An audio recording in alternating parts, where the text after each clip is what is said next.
Pecinta sepak bola Indonesia, kali ini kakak akan memberikan berita-berita terupdate dan menarik seputar sepak bola nasional untuk kalian semua.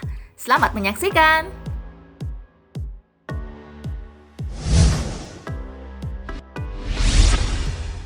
Pelatih Persib Bandung serangan jantung mesti operasi. Pelatih Persib Bandung Robert Rene Alberts mengalami serangan jantung. Juru taktik asal Belanda itu mesti naik meja operasi. Serangan jantung dialami Robert pada Selasa 21 Juli 2020 dini hari. Juru taktik asal Belanda itu sampai dilarikan ke Rumah Sakit Borromeus dan kini kondisinya sudah lebih stabil. Melansir dari laman resmi klub, dokter tim Persib Raffi Ghani mengatakan Robert sempat mengeluhkan sakit di dada kiri dan kesemutan di lengan kiri sehari sebelum mengalami serangan jantung. Dari hasil pemeriksaan, Robert diketahui mengalami gejala penyakit jantung koroner. Tim medis pun melakukan tindakan untuk menjalani operasi pemasangan kateter dan ring pada jantung Robert. Diperkirakan Robert akan meninggalkan rumah sakit pada Jumat hari ini.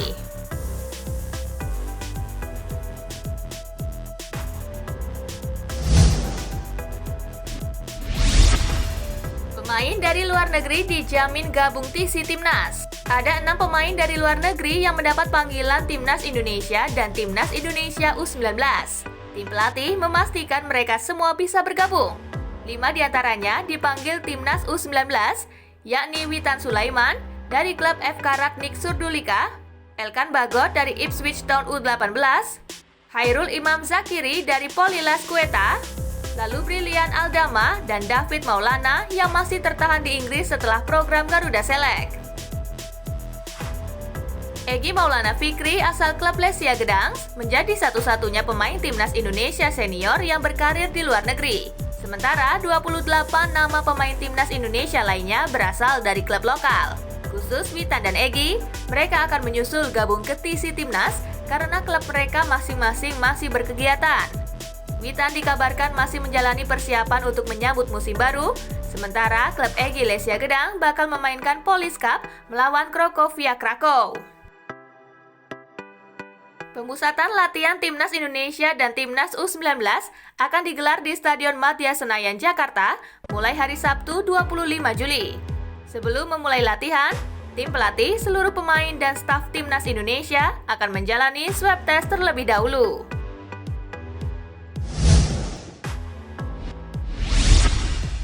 Sriwijaya FC, klub asal Sumatera jangan ditaruh satu grup. Kompetisi Liga 2 2020 belum bergulir. Namun manajemen Sriwijaya FC kembali menyampaikan permintaannya supaya pembagian grup dilakukan proporsional. Pembagian grup babak penyisihan diharapkan tidak harus membuat wakil Sumatera saling bunuh di awal kompetisi. Tak hanya Sriwijaya FC, tim lain dari Pulau Sumatera juga menyuarakan hal yang sama. Seperti diketahui beberapa waktu lalu muncul skema pembagian grup di dunia maya, di mana Sriwijaya FC sendiri berada di grup 1 yang dihuni Muba Babel United, PSMS Medan, Semen Padang FC, PSPS Riau, dan AA Tiga Naga. Badak Lampung FC sendiri beruntung karena tidak harus saling bunuh di awal dengan tim Sumatera.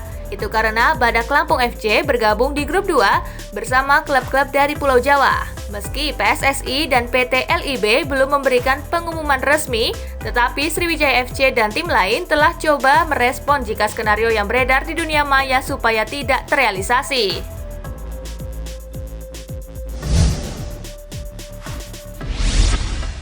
Arema FC segera umumkan 2 sponsor baru untuk lanjutan Liga 1.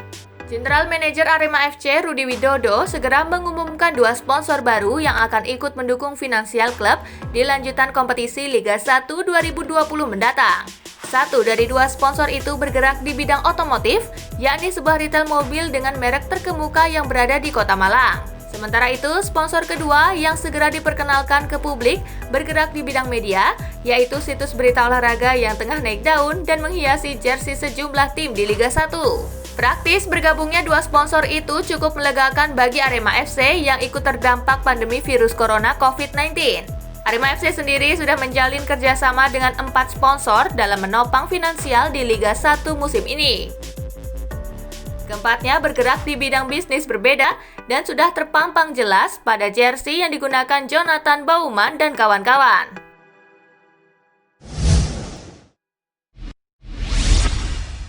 Deal secara lisan, Paulo Sitanggang selangkah lagi gabung PSMS. Paulo Sitanggang selangkah lagi berseragam PSMS Medan untuk home turnamen Liga 2 2020. Pemain asli putra daerah Sumatera Utara ini bahkan sudah dikenalkan pihak manajemen di sekretariat PSMS. Akan tetapi, sang pemain belumlah 100% resmi berbaju PSMS, baik itu status pinjaman ataupun yang lainnya. Namun kedua belah pihak sudah sepakat alias deal secara lisan. Tidak hanya itu, dikabarkan selangkah lagi bergabungnya Paulo dengan PSMS juga mendapat restu dari klub sang pemain di Liga 1, Persik Kediri. Hanya tinggal proses administrasi yang belum tuntas. Sementara Sekum PSMS Julius Raja meyakini proses kepindahan pemain berposisi gelandang itu tinggal menunggu waktu dengan tim berjuluk Ayam Kinantan. Sebab, lanjut Julius, pedoman utama mereka bisa kembali merekrut amunisi baru ini berdasarkan rapat virtual klub-klub Liga 2 bersama PSSI beberapa waktu lalu. Sekedar informasi, sebelum nantinya bergabung di Liga 2 2020 bersama PSMS Medan, Paulo Sitanggang sudah memiliki jam terbang yang lumayan tinggi. Ia sempat 4 musim memperkuat Barito Putra dengan catatan 122 penampilan.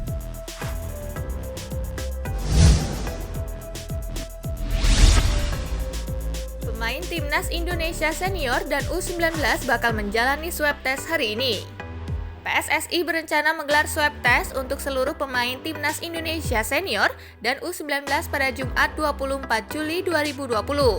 Langkah ini merupakan lanjutan penerapan protokol kesehatan setelah melakukan rapid test. Sejumlah pemain Timnas Indonesia Senior dan U19 sudah tiba di Jakarta pada Kamis 23 Juli 2020.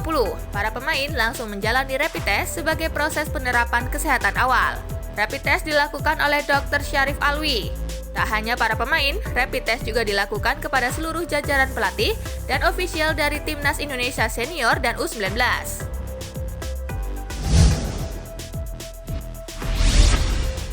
PSSI melarang supporter gelar acara nonton bareng Shopee Liga 1 2020.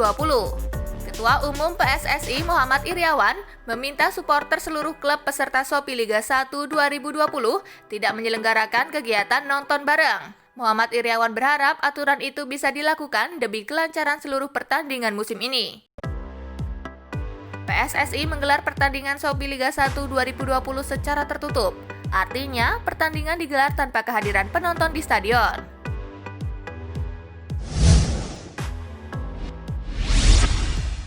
Gagal masuk Golden Boy Award, media Malaysia puji sikap rendah hati Bagus Kahfi.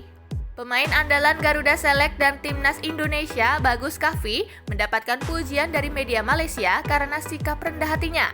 Akibat gagal masuk dalam 80 nominasi Golden Boy Award 2020, Bagus Kahfi sempat dibanding-bandingkan dengan wonderkid Malaysia Lukman Hakim oleh sejumlah netizen. Menanggapi banyaknya netizen yang membandingkan dengan Lukman Hakim, Bagus Kahfi memberikan tanggapan berkelas lewat akun Twitter pribadinya.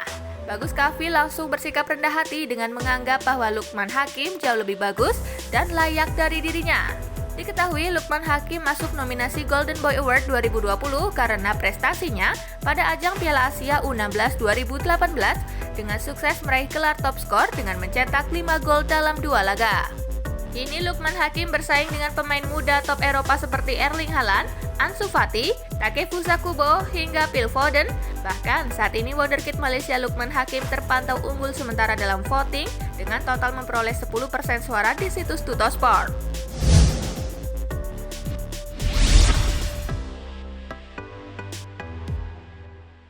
Nah itulah tadi gengs, berita-berita menarik dan terupdate seputar sepak bola nasional. Simak terus ya berita-berita menarik lainnya dari Spasi Football Indonesia. Sampai jumpa di pembahasan selanjutnya.